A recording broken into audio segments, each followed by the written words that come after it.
আয়েশা রাদিয়াল্লাহু তাআলা আনহা বলেন, কয়েকটা কারণে আমি খুব খুশি, আমাকে খুব ভালো লাগে। কি? আমার থুথু রাসূলের থুথুর সাথে মিলে গেছে মরণের সময়, এই জন্য আমাকে ভালো লাগে। তার মরণের সময় তিনি আমার কোলে ছিলেন, এই জন্য আমাকে ভালো লাগে। আমার যেদিন ধারাবাহিকতায় বাড়ি ছিল, আমার বাড়িতে সেদিন তিনি মারা গেছেন, এই জন্য আমাকে ভালো লাগে।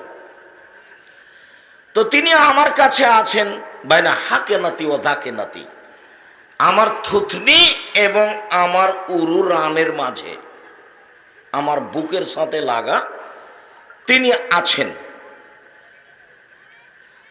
তো আমি দেখছি তাকে যে তিনি তার হাতটা, সামনে একটা পানির পাত্র আছে, ডুবাচ্ছেন আর ভেজা হাত উঠিয়ে মুখের উপরে এভাবে বোলাচ্ছেন, মানে শরীরে খুব জ্বর, ঠান্ডা করছে। ইতিমধ্যে আমার ভাই আব্দুর রহমান আসলেন। তো আব্দুর রহমানের মুখে মিসওয়াক, তো উনি ওদিকে লক্ষ্য করছেন। তা আমি বললাম, আপনি মিসওয়াক নিবেন? তো উনি আমাকে মাথার ইশারায় বললেন হ্যাঁ। তা আমি মিসওয়াকের ব্যবস্থা করলাম। তারপর আমি বললাম, আমি কি মিসওয়াকটা চাবিয়ে নরম করে দিব? তো তিনি মাথার ইশারায় বললেন হ্যাঁ। তখন আমি মেশকটা আমার দাঁতে চাবিয়ে নরম করলাম, তাহলে আমার থুথুগুলো তার মুখের সাথে মিশে গেল। এইটা আমার আনন্দের বিষয়। তো তিনি ওইভাবে আমার মেশক করলেন। ইতিমধ্যেই হাত দিয়ে পানি উঠিয়ে নিচ্ছেন।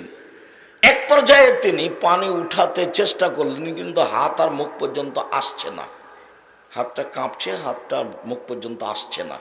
তখন তিনি বলছেন, আল্লাহুম্মা গফিরলি ওয়ারহামনি ওয়ালহিকনি বিরাফিকিল আলা। আল্লাহ, তুমি আমাকে ক্ষমা করো, আমার প্রতি দয়া করো, তুমি সম্মানীদের অন্তর্ভুক্ত আমাকে করো।